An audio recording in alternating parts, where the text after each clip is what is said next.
He gives us his all: speed, endurance, power. Yet his wild spirit burns bright.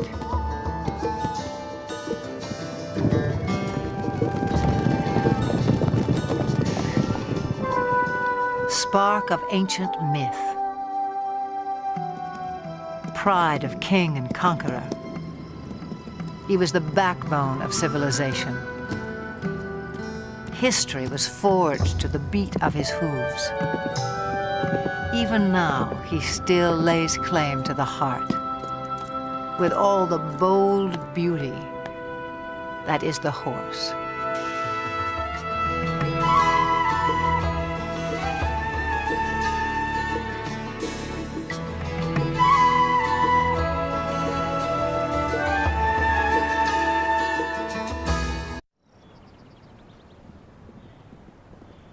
Summer sets off fireworks in the mountains of southern Montana. Spurred by heat and hunger, wild horses converge on the cool green heights, and sparks begin to fly.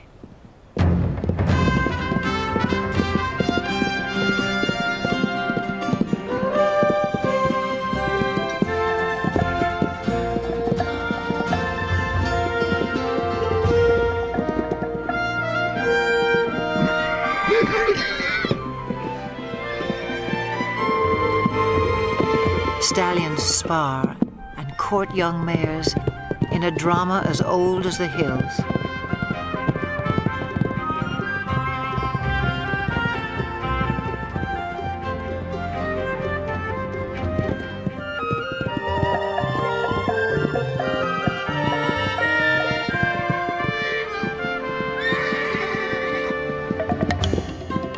The Mustang has become a symbol of the American West.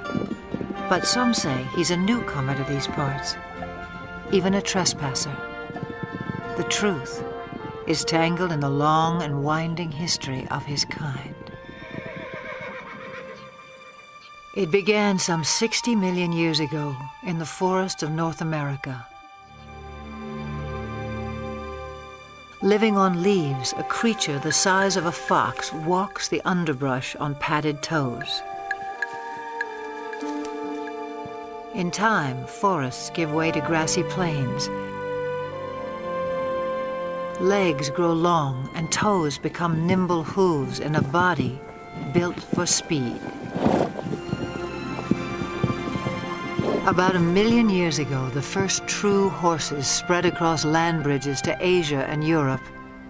Their numbers swell, then slowly decline, perhaps due to climate change or the impact of a two-legged predator. To Ice Age hunters, the herds must have seemed inexhaustible, but by 8,000 years ago, horses were extinct in the Americas and dwindling elsewhere into memory and myth.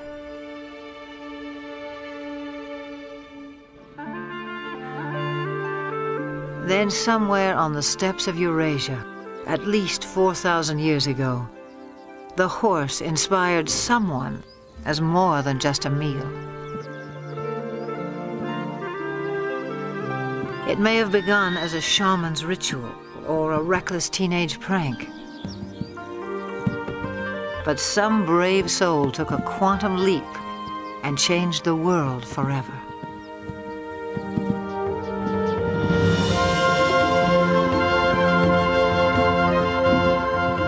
The horse utterly changed our sense of distance and speed. He carried us forward in space and time and made our world smaller. Great equestrian cultures arose and thundered across antiquity. Today, most have vanished, but here on the steppes of Mongolia, little has changed since the time when the horse became a way of life. Nomads still measure their wealth in livestock and move vast herds with the seasons.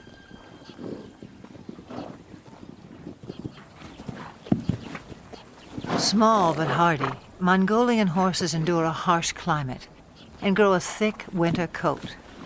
When pasture is meager, they can survive on very little.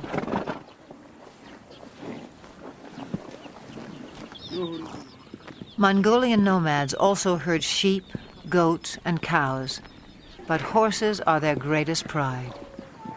Revered, they are largely reserved for riding, and one other important role.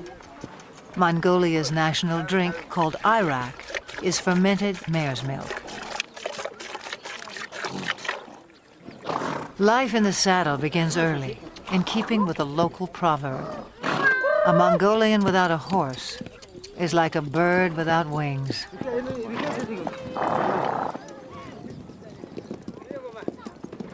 In July, thousands of nomads set up camp on the edge of the capital city, Ulaanbaatar. They come to celebrate Naadam, an ancient religious festival. National competitions of traditional sports are held, including 2 days of horse racing. One of the country's top horse breeders, Hang Medic, traveled over a week to take part in what will be his 30th Naadam. From a herd of 400 head, he has brought his 12 fastest horses. Also in tow are his grandchildren. For good reason. Riders must be under 12 to compete at Naadam. Training, however, is no child's play. It's what Hang Medic lives for.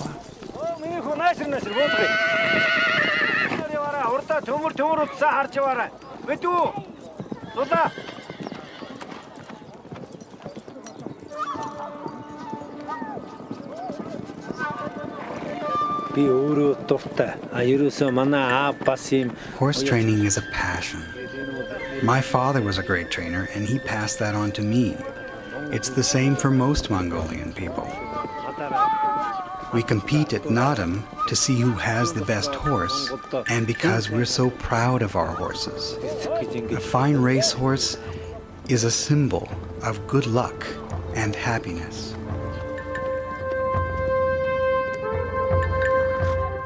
On the day of the first race, preparations begin at dawn. Hats and bright silks will help families spot their little jockeys at a distance. The distinguishing mark of a racehorse is a leather tail wrap, always wound clockwise. Forelocks are also bound. Hang Medic enhances the look with a charm bearing Mongolia's national emblem. He has high hopes for this young stallion. With an offering of mare's milk, Hang Medic's wife invokes the sacred powers of nature to bless horses and riders. A circle of incense purifies. A drop of arak protects from harm.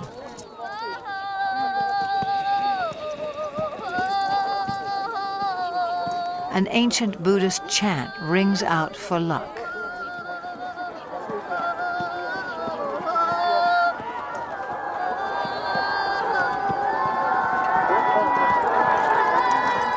Some 500 riders will compete in the first race.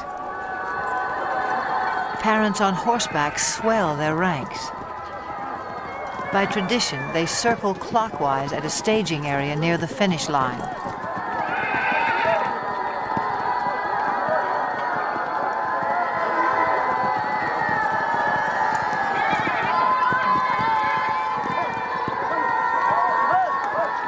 But the running of the race is not yet at hand. The starting point lies more than 15 miles away in the open steppe.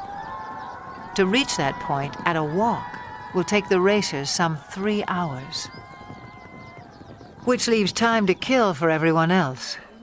Nomads like Hang Medic take the moment to catch up with old friends and trading partners. For people who live much of the year in relative isolation, there's also the irresistible allure of new faces.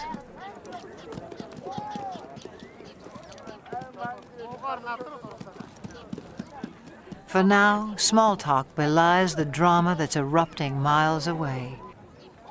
As 500 horses reach the starting point, and the race begins.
Long before they can see the racers, spectators crowd the finish line. According to myth, the dust kicked up by winning horses showers happiness and prosperity on all those it touches.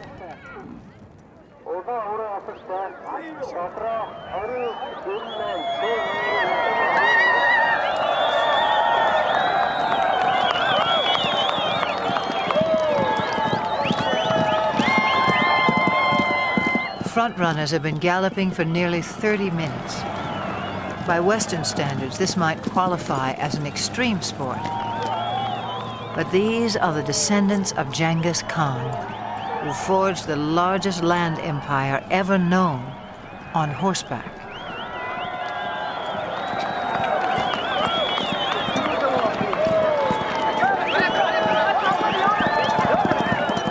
The blue sash of victory goes to the first 5 horses.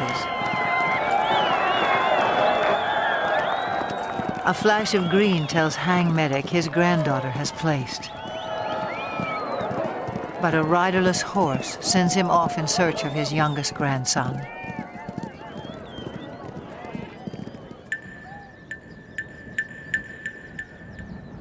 After an initial flurry, racers trickle in for another hour.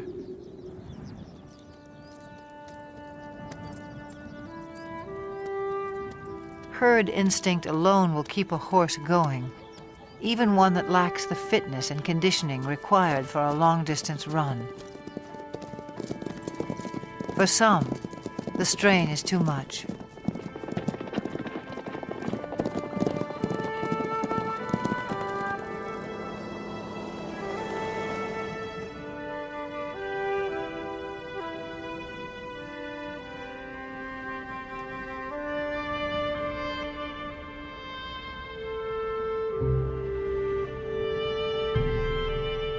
When a horse dies on the racetrack, the trainer is dishonored.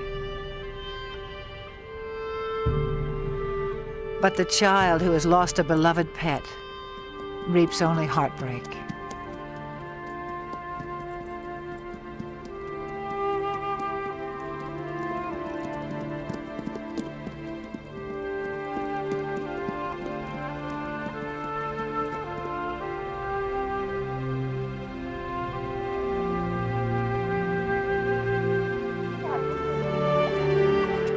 A fall near the starting point dashed the hopes of Hang Medic's grandson.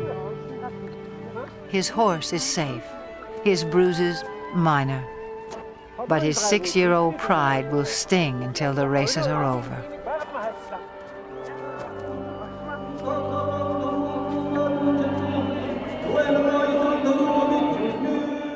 Nadam concludes in the National Stadium. with a parade of champions. Hang Medic is twice a winner. His grandchildren take 2 of his horses through their victory laps.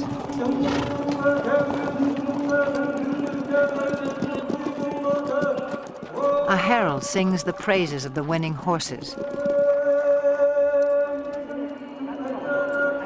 Medals and mare's milk do them honor.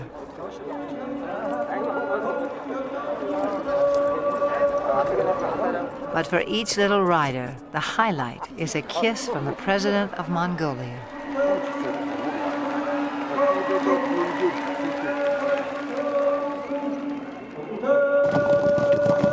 No other nation makes more of the horse.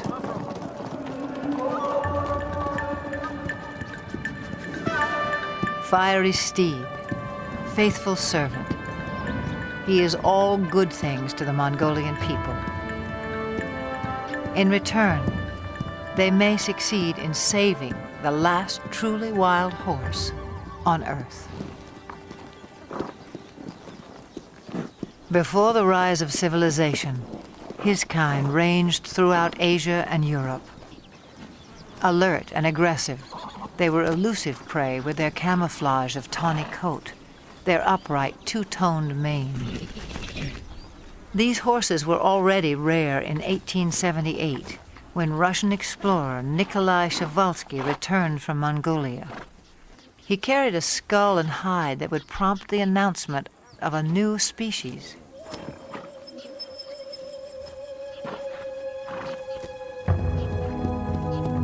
In a race for specimens, stallions were slaughtered to subdue mares.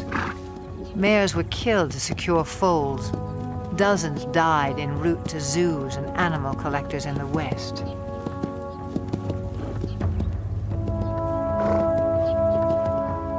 Przewalski's horses were last sighted in the wild in the 1960s. A decade later, fewer than 300 survived, in captivity only. This endangered species was declared extinct in the wild.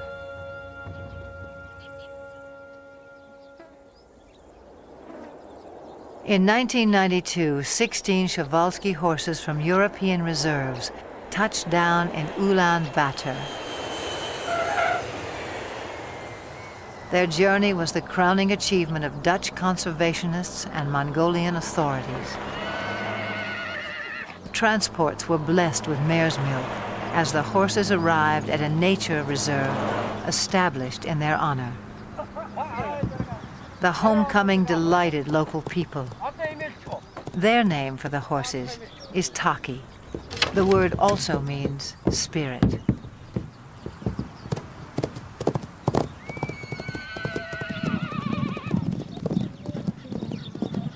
Today, some 80 free spirits roam 120,000 acres under watchful eyes.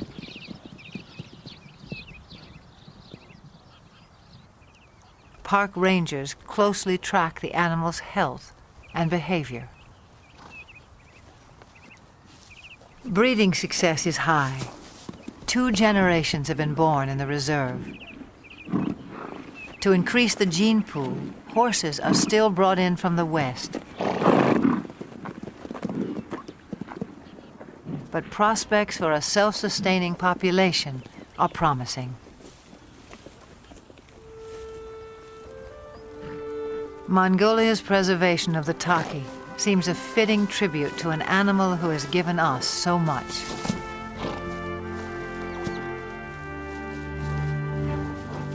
Domesticated, the horse revolutionized our world, but in the process, he was also transformed.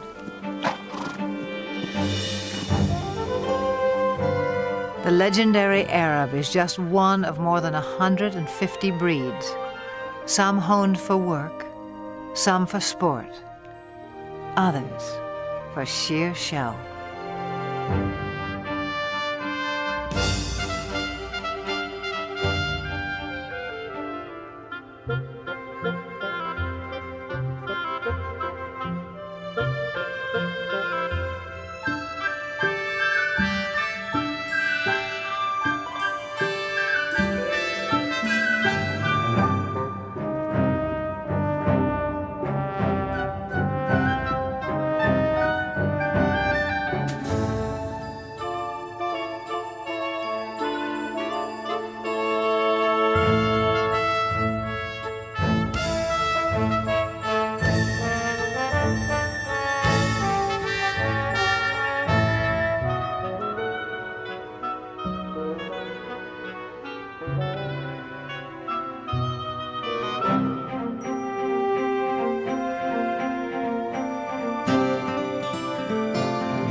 The Spanish horse boasts one of the oldest pedigrees. His speed and stamina were praised by the Romans. The famous Spanish riding school in Vienna was founded in his name. A dancer's grace made him a favorite of monarchs and earned him the title Royal Horse of Europe. Today, he inspires a new generation. At the Royal Andalusian School of Equestrian Art in the town of Jerez in southern Spain. Few gain admission here. Only first-rate horses, trainers, and students. A strict curriculum has produced several Olympic competitors. The school also keeps tradition alive. Once a week, the public is invited in to enjoy the splendors of another age. In 18th century costume, riders recreate the height of classical horsemanship as it was practiced throughout the courts of Europe.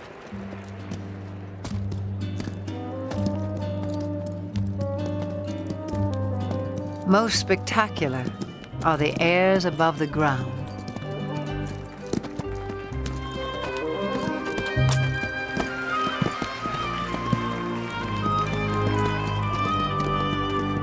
Horses naturally leap and kick when fighting. Centuries ago, cavalry mounts were trained to perform these moves in battle.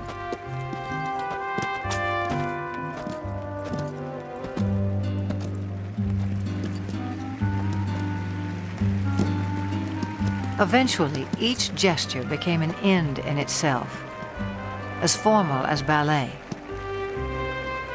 A supreme effort, the capriole demands vertical loft, virtually in place.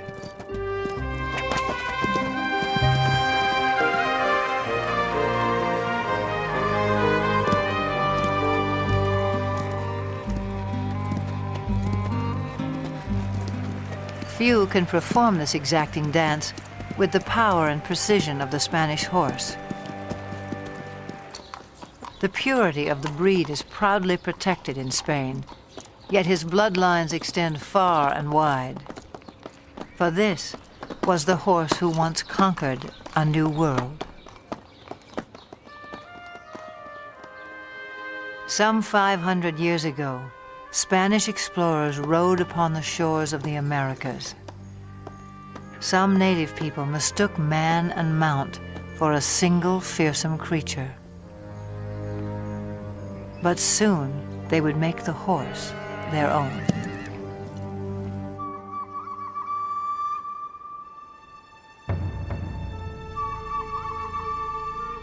Through stealth and trade, Native Americans embraced the horse. It was said they came to each other like long-lost brothers.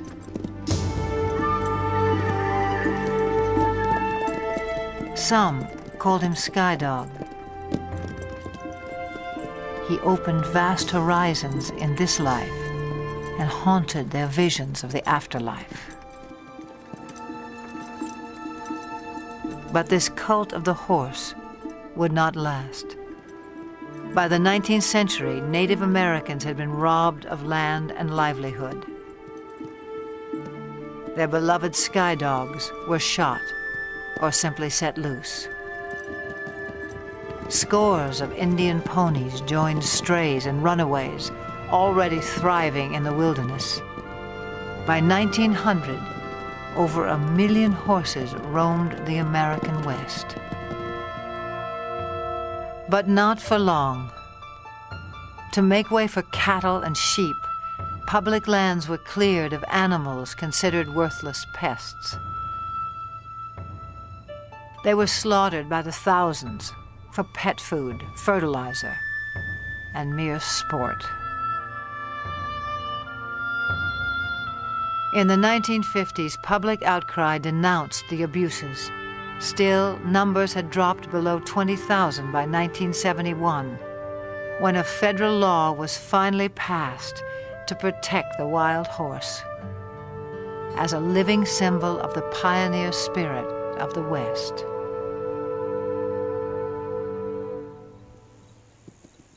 Wild horses from the range. The roundups are intended to protect public lands from overgrazing and ensure the health of the herds.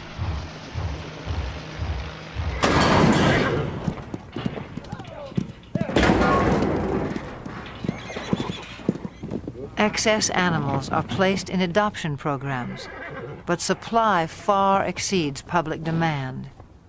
Horses deemed unadoptable live out their days in holding pens. Even now, the fate of America's wild horses remains an open-ended question.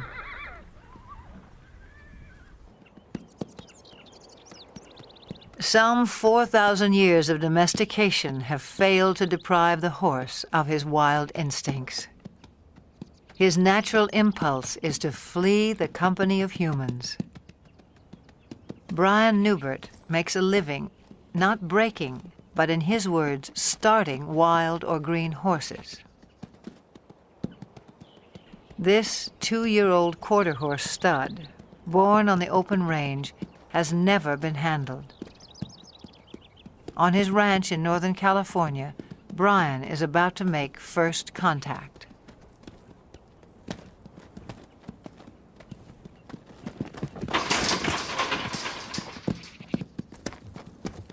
Brian will chase the horse until he turns to face his pursuer. The goal is capture the animal's attention and keep it. I'll ask again. Good. Now let's see if he leaves with his hindquarters or if he leaves with the whole horse. See, here's the first little part is going to happen here in just a second, I think.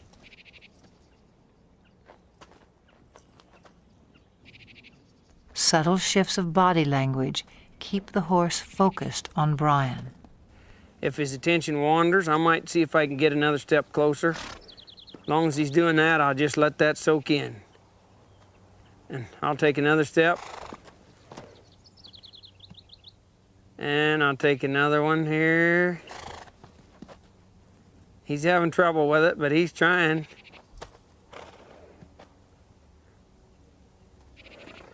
He's gonna have to leave here pretty soon. And I'll try to direct him back. There, he adjusted in the rear quarters. That's what I'm gonna need here.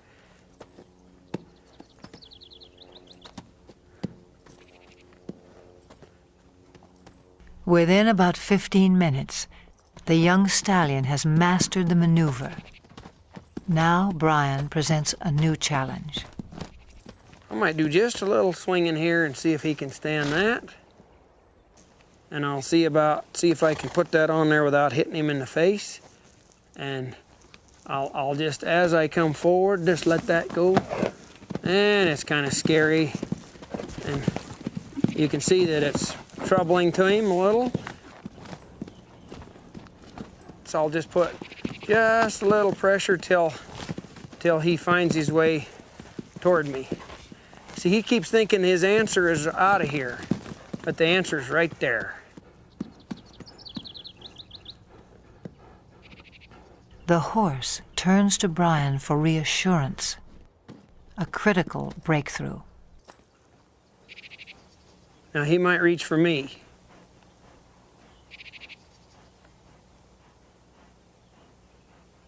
Let's see if he come in here. I'll see if I can get another half a step without scaring him. See how he's reaching for me? Now here's a spot where you want to watch their ears, because some of them they'll take a run at you. Now I'll just wait here till he reaches. Like that. See him smelling me instead of... There's the first, second time he's ever been touched by a human, or he touched a human, I guess, instead of... Now again, let's see if this head shaking will disappear. I'll just keep a little tension there, and I'll see if he'll reach for me. And pretty soon I'll reach for him, like right there. We sort of met one another. A little bit of touching there.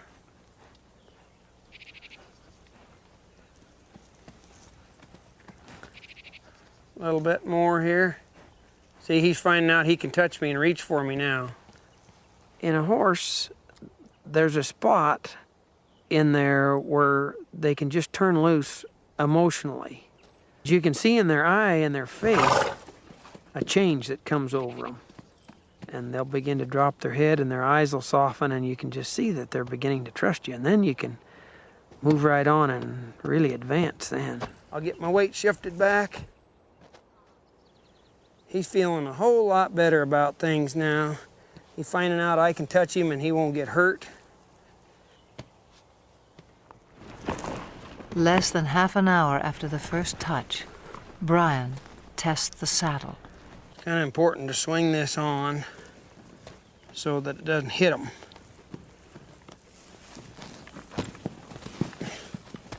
So this grab will gradually just lays right over on their back like that.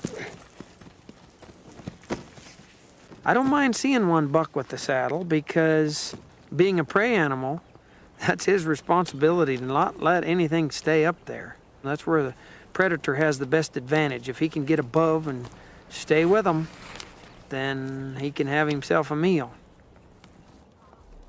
Pretty dreamy now, but we'll see what he's like when he feels that saddle on there.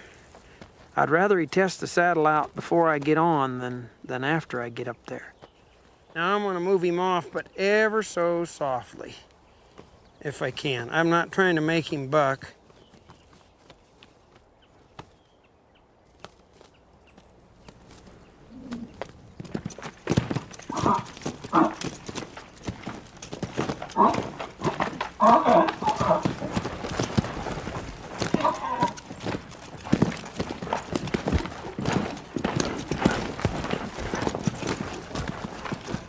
Okay, maybe I'll give him a little consoling. Did you get scared, Bolly?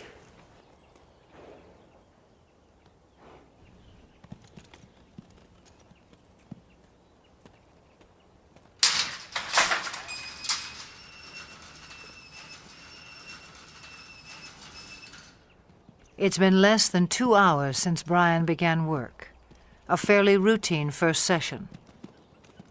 He'll leave the saddle in place for a few more hours, then give the young stallion a well-earned rest until morning.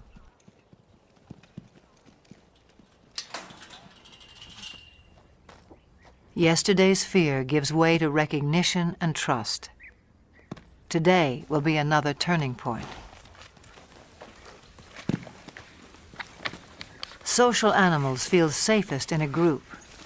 As a comfort to the young stallion, Brian has corralled several other horses.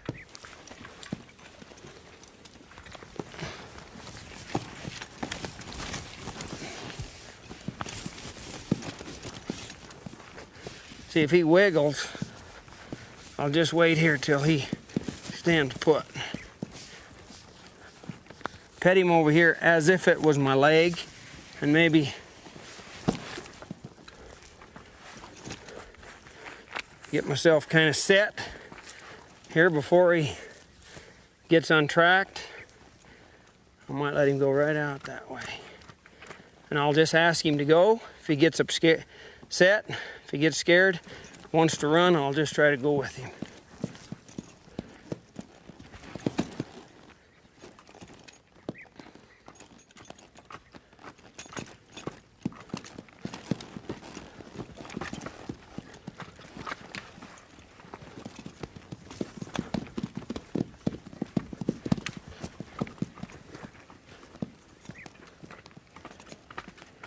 People ask me about this new way of working with horses. As far as I know, it's been around as long as there's been horses and man interacting with one another. I don't know how the first man could ever got on a horse for the first time without having something working for him.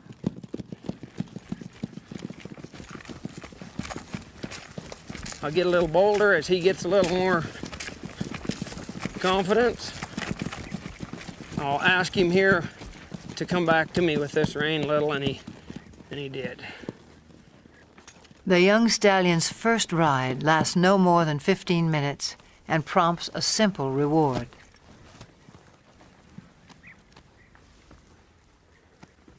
Hey, kid. This just kind of soothes them sometimes. Give them a little hugging. This is a place where a lot of them just can't stand you have you that close. And if you can show them that it's okay to be this close, why, it's a real relaxing, soothing kind of thing for them. They really have to trust you.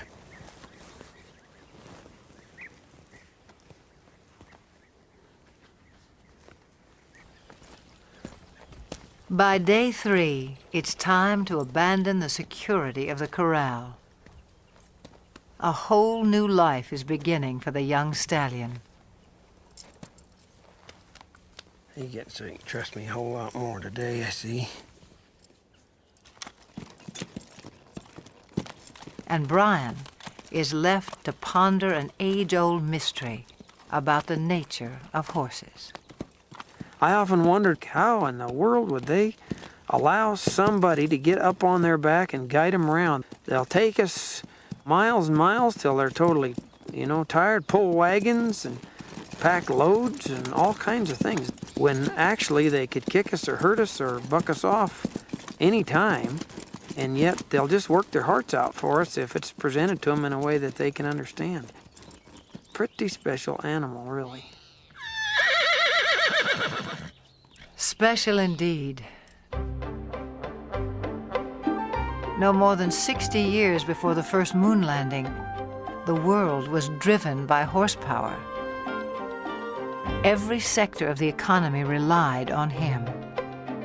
Transport and trade, industry and agriculture.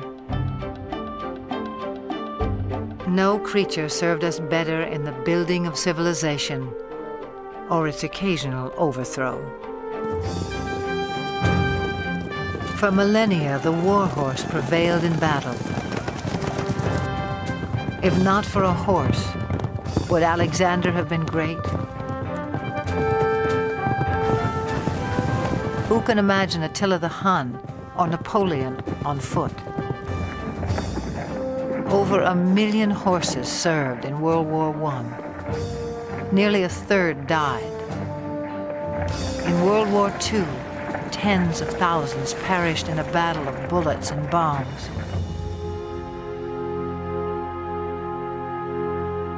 The age of horsepower was over. And yet there are more horses in the world today than during the 1800s, some 62 million. In an age of technology, perhaps we yearn all the more for the touch of something wild.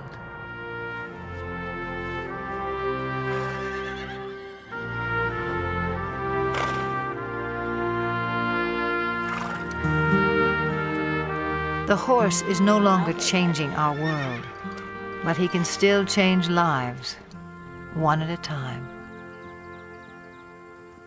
In central Georgia, Carol Woolley has loved horses since she was a child.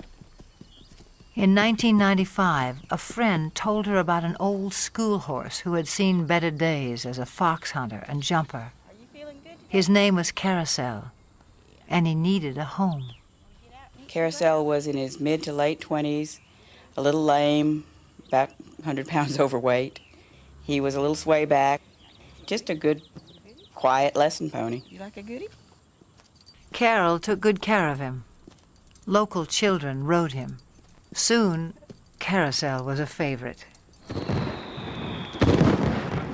In 1996, 2 weeks after the Summer Olympic Games, the Paralympics came to Atlanta. Some 3,500 athletes attended.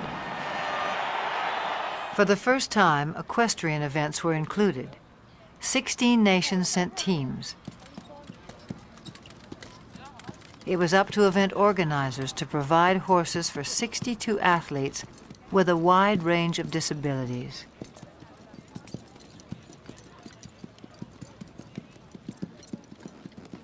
Each would be judged on precision, smoothness, and harmony of horse and rider while performing a set pattern in the arena. A call went out to horse owners for calm, well-trained mounts. Carol Woolley volunteered 2 of her younger horses, but games officials were desperate for more. She thought twice, then sent for old Carousel as well. After a checkup, he was quickly put to the test. Later in the day, they called him for Denmark, and I met Britta Anderson, who's a very small woman in a wheelchair, and I thought to myself, there's no way she's going to ride this pony. She spoke English quite well, and I asked her, have you ever fallen off a horse? And she smiled and looked at me and says, many times. Far from falling, on the day of competition, Britta and Carousel took Carol by surprise. Anderson of Denmark. Anderson. Britta and Carousel made a connection. He knew exactly what she wanted, and she knew how to get the most out of him.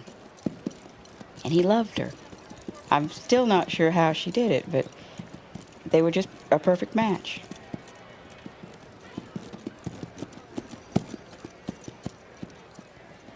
The judges agreed. The pair took first place in their division and received the highest score of all the competitors.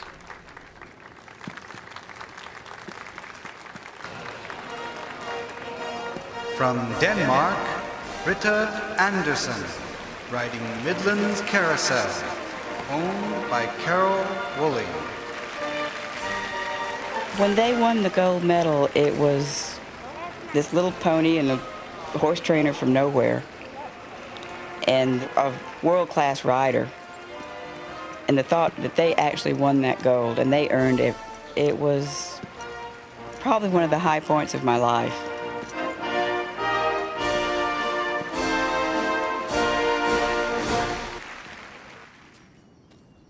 By the time she returned home, Carol had decided to start a therapeutic riding school. Would it be easier to face the other direction to get off? I think so. Horseback riding can improve balance and muscle tone, as well as a sense of independence and self-esteem in people with all sorts of disabilities. For Carol, there's no greater reward than to see someone like 13-year-old Sarah take her first ride. We got you now, kid. You're riding, kid. You're riding. You want your back? When you take a child out of a wheelchair and put him on a horse, he's immediately taller. The walk of a horse mimics the same movement you get to actually walk on your own legs. It gives them a freedom of mobility. It gives them control over something that they may have never known before. They can control where they're going.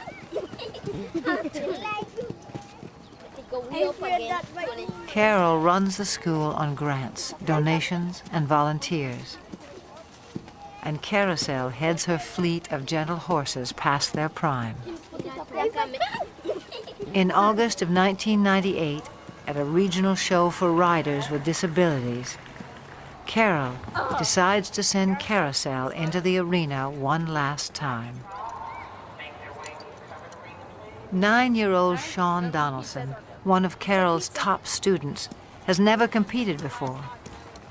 It's a breathless moment for his parents. Make your old man proud. You got a good horse on him, though. He knows what to do. Young boy and old horse are picture perfect and take a blue ribbon. In first place, Sean Donaldson from Paris. A first for Sean, a final trophy for Carousel.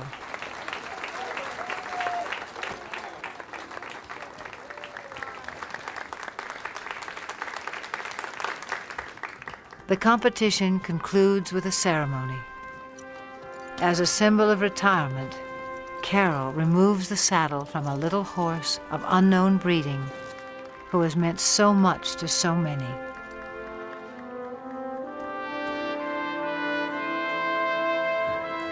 To him, go the full laurels of a champion. He was quite calm and stood through everything. He halfway, I think, understood that we were doing an honor to him. I was a little surprised that he didn't mind us putting flowers on him. He acted like, well, those were his flowers, this is fine. I think he enjoyed it, really. He wasn't just an old sway-backed horse with a gray face. He was everybody's dream of a horse.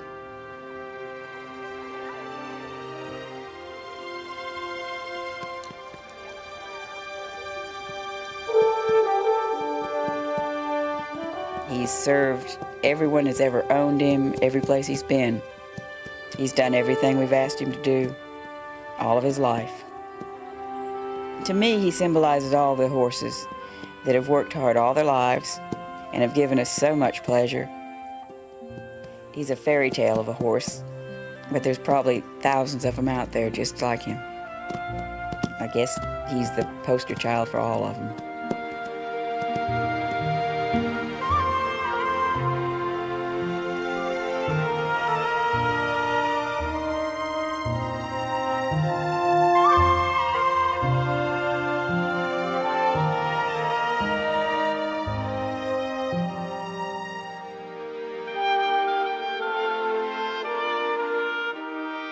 For all they have done for us, for all that they are, may they always have green pastures, each and every one.